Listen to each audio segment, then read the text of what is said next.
I'm not one of these fans that takes pride when their team loses just because they can say, I told you so. But guys, last video, I told you all, Costa Rica had the game plan to beat the United States. Can Mexico just execute it that little bit better?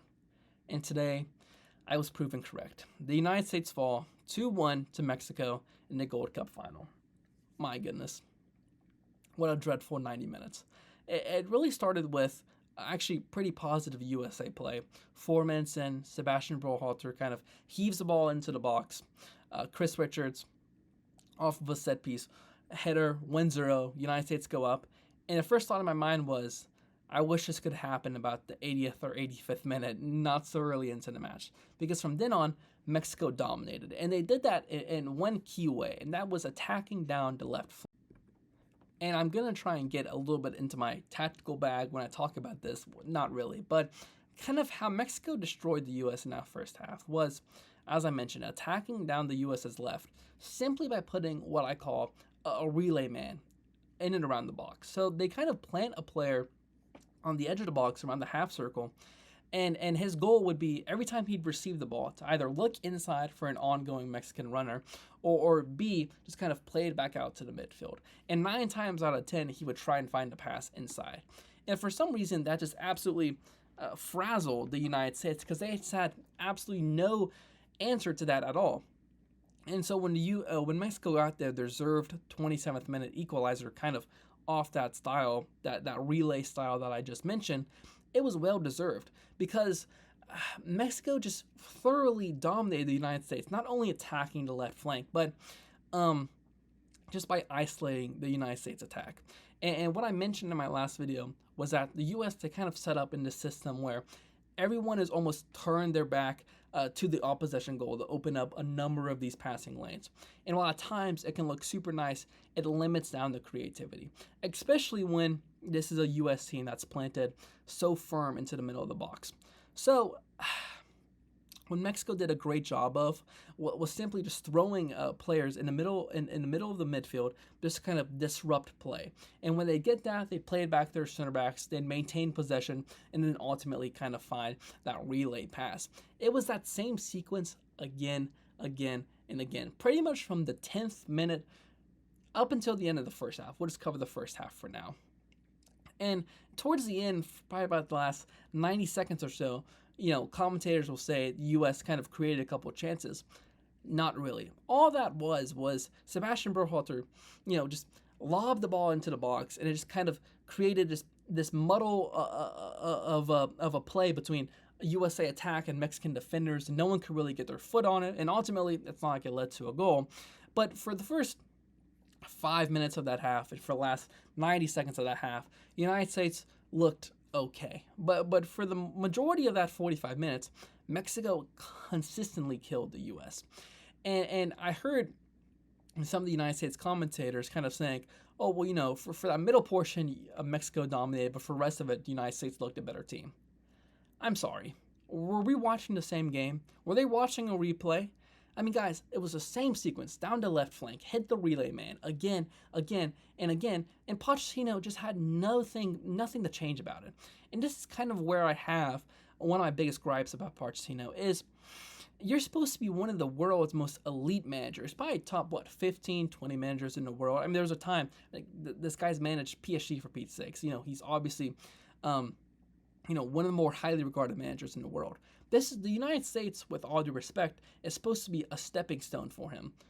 Why is a Gold Cup final against a bang average Mexican team absolutely showing you why you're not that great of a manager right now? For the amount of times Mexico kept doing the same exact thing, not once did you see a USA tweak. And that's where I have my biggest problems with Pochettino, because I really don't think it had anything to do with the quality on show for the U.S. Because for one, this was pretty much the same team Pochettino's fielded throughout the whole entire tournament. And for two, Mexico didn't really pose their best team. Raul Jimenez is a proven Premier League striker, sure. Santiago Jimenez did great things at PSV Eindhoven. He's now earned a move over to AC Milan, I think in the winter window. last winter. Edson Alvarez, with all due respect, is an average, if not a little bit above average, Premier League midfielder. Those are the three best players on the Mexican team. It's not like we're seeing prime Carlos Vela or Chicharito out there. It's a pretty, I'm not going to say mediocre, but like I said, bang average Mexican team. And so to me, tonight really comes down to the fact that Pochettino was kind of outclassed. So going into the second half, I demanded a lot more changes to what I saw. And, well, the biggest change that I saw be made in between the first and the second half was the fact that Mexico was now attacking the right flank of the United States. It was the same thing again and again and again, hitting the relay point, end up creating about a couple half opportunities, and ultimately it led into Edson Alvarez's 76-minute goal. Well deserved. And from then on, the United States were just, they were still at a point where they looked pretty clueless in terms of how they wanted to attack. Of course, towards the end, towards the final 90 or 120 seconds, they're going to create opportunities because Mexico is going to be fully in their park the bus mode. But even then, at that point, the United States didn't look promising at all.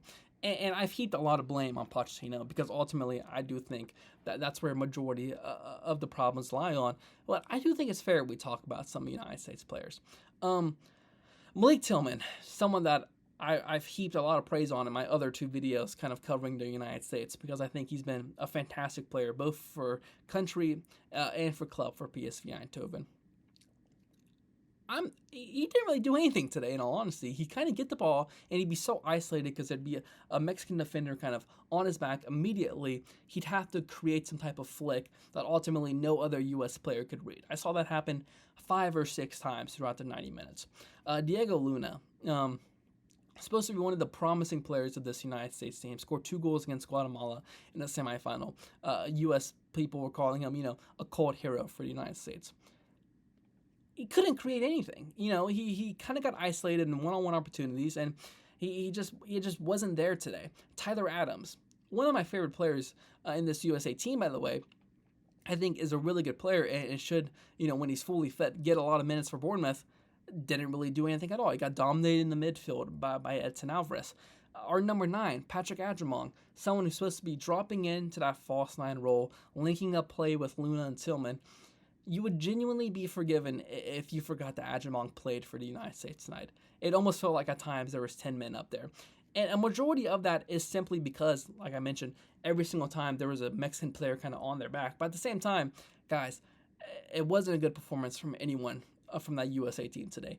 Barring Chris Richards, he had a pretty good performance. And I'll tell you all something right now. If the best player on your team is a center back, odds are your team had a really bad day. Where does this lead the United States? I don't know. A lot of people were saying, oh, well, look at how much this USA team has improved. Kind of since those friendly losses to, Turkey and Switzerland. Guys, the United States faced, with all due respect, C, D level competition in the Concacaf.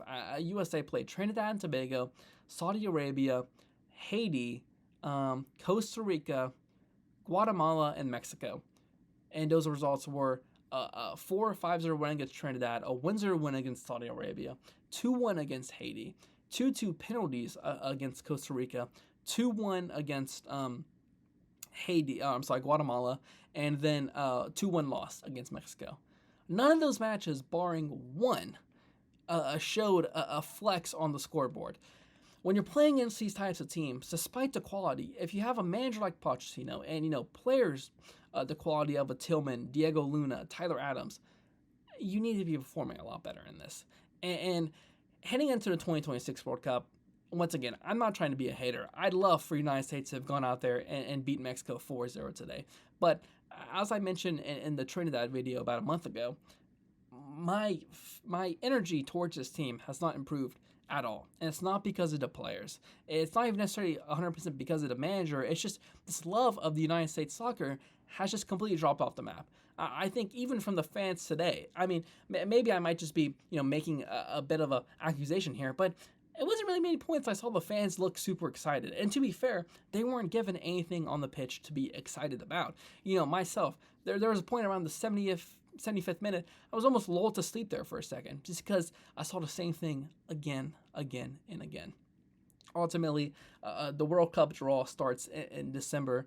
I don't know how many games the U.S. have in between then, in between now and December, but this is gonna sound crazy, but I'm just happy I don't have to watch the United States play soccer for a little bit. This was a series I wanted to do for you guys. Um, I'm happy it's over with. Now, from here on in, hopefully we get to talk about some transfer stuff. I do quickly want to mention we are on July 6th at Man United have signed two players. One, 18-year-old left back from Paraguay, I believe, and the other one being Mateus Cunha. Brian Mbemo hasn't even signed for the club, and as we speak, it looks like Victor Gyökeres is about to sign to Arsenal. So we're currently moving a lot slower in the market than Arsenal is right now. So you know what? Maybe I'm just done with soccer. Yeah, I'm currently enjoying Wimbledon a lot. I'm getting back into bowling again. I think I'm done for the sport, at least for the next couple months, guys. But anyway, I appreciate all the continued support. Hopefully, we get to see some change with this U.S. National team, although I highly do doubt it. I'll see you all later. God bless.